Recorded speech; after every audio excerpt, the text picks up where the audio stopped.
warahmatullahi wabarakatuh. Kembali bersama saya di channel Fahmi Ar-Rasyid TV. Sebelum memulai video ini, jangan lupa kalian klik tombol subscribe, karena subscribe dari kalian membuat aku terus berkarya, memberikan video-video yang menarik kepada Anda. Yang video ini saya akan membahaskan tentang Deddy Corbuzier yang masuk Islam, yang lagi viral di YouTube, yang lagi viral di TV. Maka kita akan membahaskan tentang Deddy Corbuzier yang masuk Islam.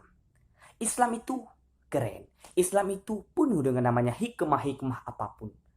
Misalnya Deddy Corbuzier sudah masuk dalam Islam, sudah masuk dalam agama Islam. Di saat ada orang yang menghujat Anda, di saat ada orang yang menghina Anda, maka fala akan mengalir kepada Anda. Kenapa mengalir? Karena agama Islam agama yang hebat. Dalam Allah Subhanahu wa Ta'ala telah mengatakan begitu. Di saat ada orang yang mengumpat dari belakang, mengatakan Anda itu tidak baik, mengatakan Anda itu hina, maka fala akan mengalir kepada Anda. Di saat orang tersebut sudah tidak ada lagi fahalanya, maka dia akan mencabutkan dosa Deddy Corbuzier kepada dia, dan fahala akan kau berikan kepada Deddy Corbuzier. Kenapa? Karena kau hina Deddy Corbuzier. Makanya patut kita syukuri di saat Deddy Corbuzier sudah masuk dalam Islam.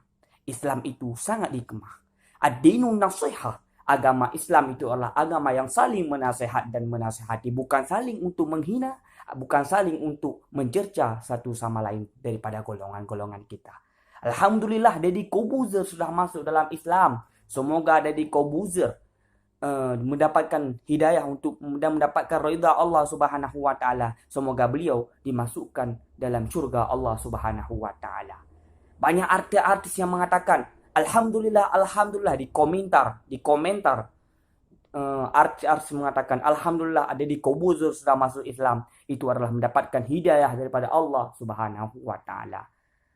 Saya YouTuber dari Aceh mengatakan selamat kepada Deddy Corbuzier yang sudah masuk dalam Islam, yang sudah menjadi golongan daripada golongan Islam. Semoga kita dipertemukan di syurga Allah Subhanahu wa Ta'ala. Dan para subscriber saya, para viewer saya, semoga mendapatkan syurga Allah Subhanahu wa Ta'ala. Dengan berkat kita memberikan motivasi kepada orang lain, di saat itu Allah Subhanahu wa Ta'ala akan memberikan pahala kepada kita dan membimbing, memberikan ilmu kepada Deddy Corbuzier yang baru masuk Islam, yang sudah Islam, berikan ilmu yang bermanfaat kepada Deddy Corbuzier. Di saat Deddy Corbuzier sudah mengamalkan ilmu yang sudah kita beri, makalah itulah yang dinamakan dengan namanya Islam. Islam yang penuh dengan namanya hikmah, penuh dengan namanya kelebihan.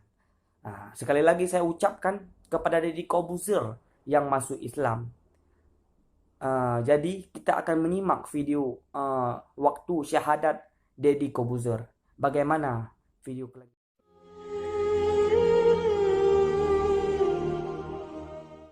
La ilaha illallah wa ashhadu anna Muhammadan Rasulullah.